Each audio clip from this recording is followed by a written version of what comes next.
Esse barco atravessa o rio com velocidade de 5 metros por segundo, enquanto a correnteza o empurra nesse sentido com velocidade de 6 metros por segundo. Se você quiser saber qual será a velocidade total da embarcação, basta fazer a soma vetorial das velocidades, assim como eu já te ensinei lá na parte de vetores.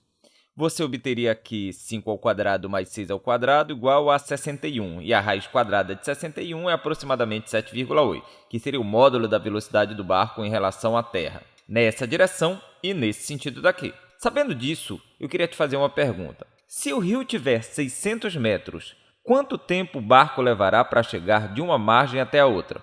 Sem correnteza, fazendo ΔT sendo igual ao ΔS dividido pela velocidade, você teria o ΔS sendo igual a 600 e o barco com velocidade de 5 metros por segundo sendo igual a 600 dividido por 5, ou seja, o tempo que ele leva para percorrer seria igual a 120 segundos, que é a mesma coisa que 2 minutos.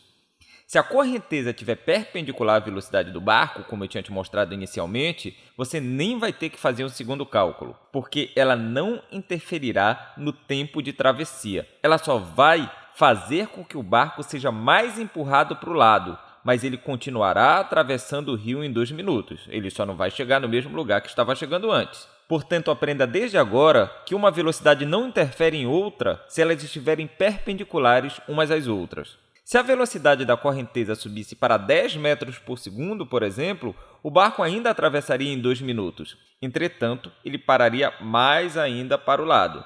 Só que se a velocidade da correnteza não for perpendicular à velocidade do barco, aí sim ela vai influenciar. Se ela for em sentido contrário, o barco será atrapalhado. Mas se ela for no mesmo sentido, o barco será ajudado.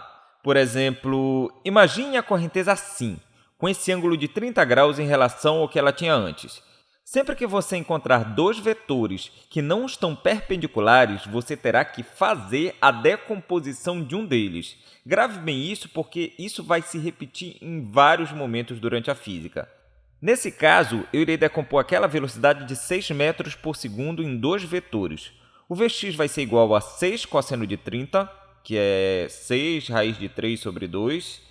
6 sobre 2 daqui dá 3, que eu vou multiplicar por 1,7, que é o valor aproximado da raiz de 3. Isso tudo vai dar aproximadamente 5,1 metros por segundo, que é o quanto essa correnteza afetará o barco no eixo X. Ou seja, o barco vai para cá, para esse lado, com 5,1 metros por segundo. Mas no eixo Y, a velocidade da correnteza já seria igual a 6 multiplicado por seno de 30, que vai ser igual a 6 multiplicado por meio, que vale 3. Que é o quanto essa correnteza afetará o barco no eixo Y. Irá ajudar o barco se ele estiver atravessando neste sentido, mas atrapalharia o barco se ele estivesse voltando. Portanto, para calcular quanto tempo leva para o barco fazer a travessia nesse sentido, basta somar a velocidade que ele tinha, que é de 5 metros por segundo, com a componente da velocidade da correnteza no eixo Y, que é de 3 metros por segundo, e com isso a gente vai obter 8. Fazendo novamente a conta, a gente vai ter o 8 sendo igual a ΔS sobre ΔT, o ΔS vale 600, lembra disso? Então o ΔT vai ser igual a 600 dividido por 8, que vale 75 segundos, ou 1 minuto e 15 segundos. Na volta, a velocidade dele seria atrapalhada pela velocidade da correnteza.